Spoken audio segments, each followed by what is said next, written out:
All right, so a friend of mine had brought me a couple of Nag1s already disassembled. I'm giving him a hand to rebuild a couple of them here and there. So being the fact that these were brought to me disassembled, we're going to have to do an end plate check to see the correct amount of shims in the back by the rear bearing. All right, also, I'm going to show you where to air check this unit. Once it's together like this, you can air check this setup here through the bell housing, and then you can air check it again when it's in the case. And then the rear of the unit, which is the B2, B3, and K3, you can check through back here. And up in the front here, we're dealing with the B1, the K1, and the K2. We can air check through the bell housing. All right, so let me get a little closer, and then what we'll do is we'll air check the unit first, and then we'll put it together. The back of the unit's already together. Then we'll put the front half in. I drop it all in as one, and then we gotta do an end plate check to see the correct amount of shims. All right, so let me get a little closer, and we'll start with that. All right, so I just want to show you where we're going to be taking the readings from. This is the empty case for the second unit that he brought me. All right, so what I did was I knocked the rear seal out. All right, now when you knock the rear seal out, you're going to have a snap ring, and you're going to have this bearing. Okay, the shims sit in between here and the park gear. Okay, so once the bearing is out, you have a lip here in the bearing pocket. All right, so you can put a crossbar across it and use a depth gauge, or I'm going to be using this here, you know, because it'll fit across here, and I'll be able to get a reading on the pocket.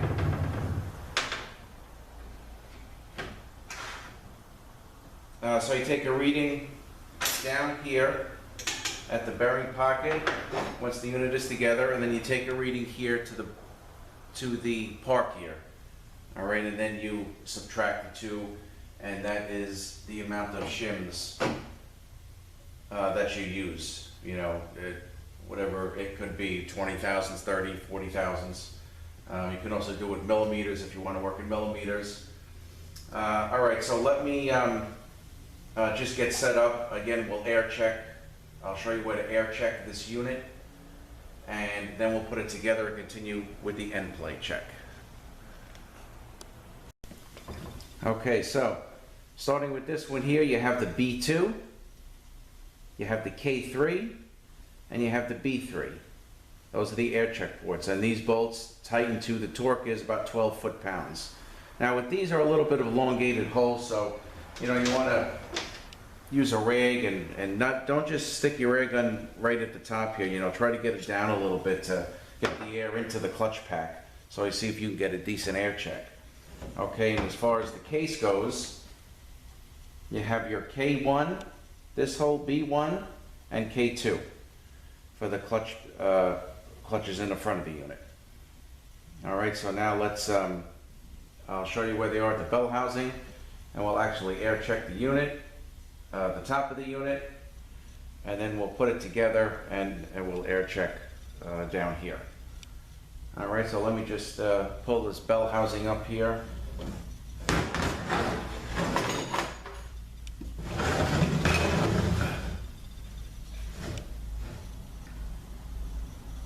Okay, hopefully you guys can see that.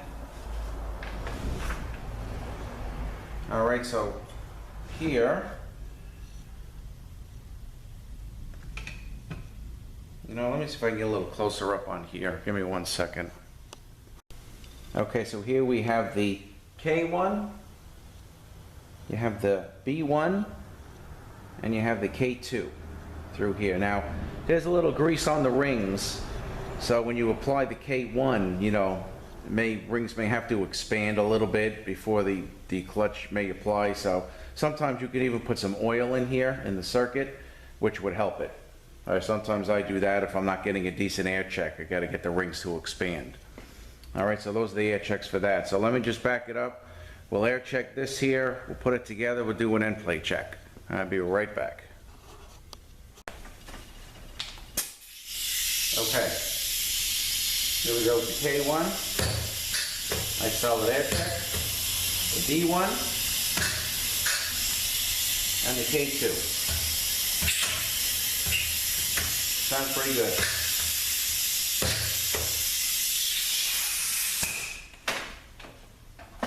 All right, now let me get set up. We're just going to put this, I put this all in as one, and then we'll do the bell housing, tighten everything up, and then we'll do an end play check. All right, so we'll put this together. Let's see here. Like that. Okay, make sure your bearing is in place, and on the bottom of the K2 I have the bearing race.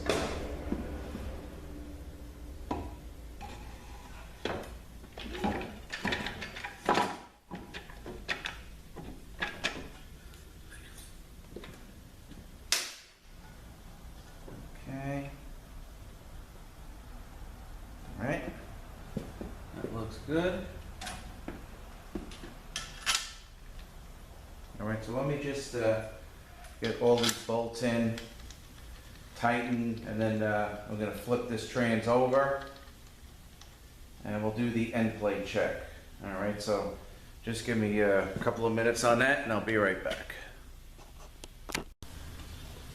Okay, so let's do a quick air check here. Okay, that's good. Look, this is thin. All right. Here's the K3. That was the B3. That's good. B2. That's good. K2. Okay.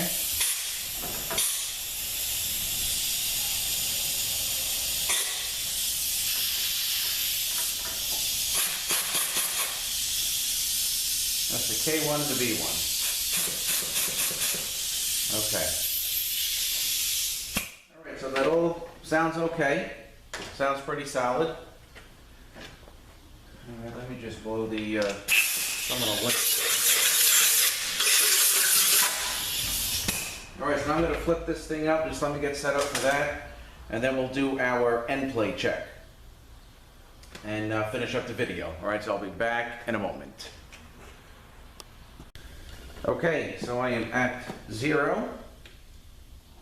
And we're going to start by the park gear. We're going to turn this down until it stops, or I feel it hit it. Okay, which is right there. And my reading is 147. Okay, so we're going to record that. 147. And now we're going to go to the bearing pocket.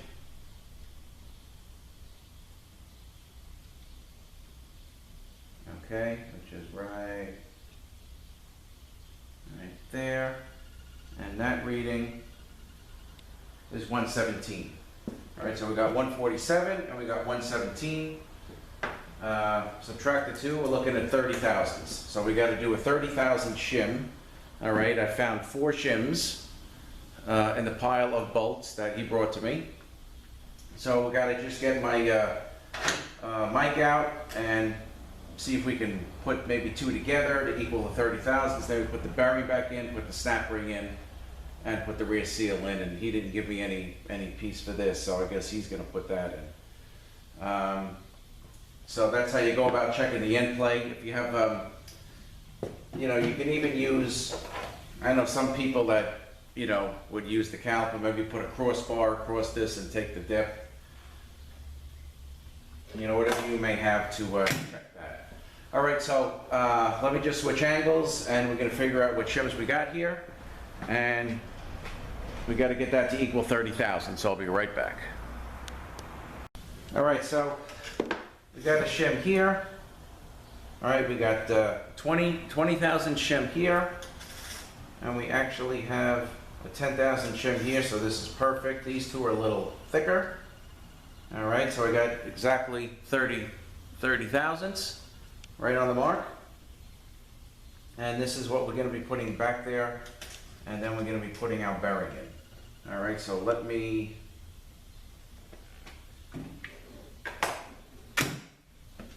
All right, so these is we're not using, these we are using. Okay, bring this case forward. All right, so let me just set back up on top of the unit. We'll put the shims in, the bearing in, and the snap ring in. Give me 1 second, okay? All right, so here's our 2 shims. Drop the shims in. Drop the bearing in. You gotta give that a little tap.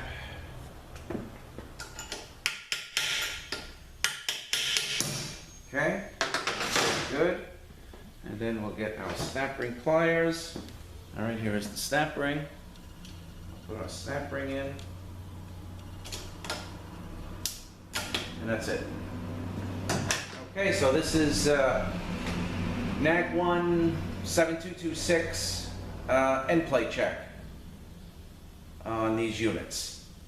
All right, guys, so thanks for watching. Have a great day, and we'll see you next one.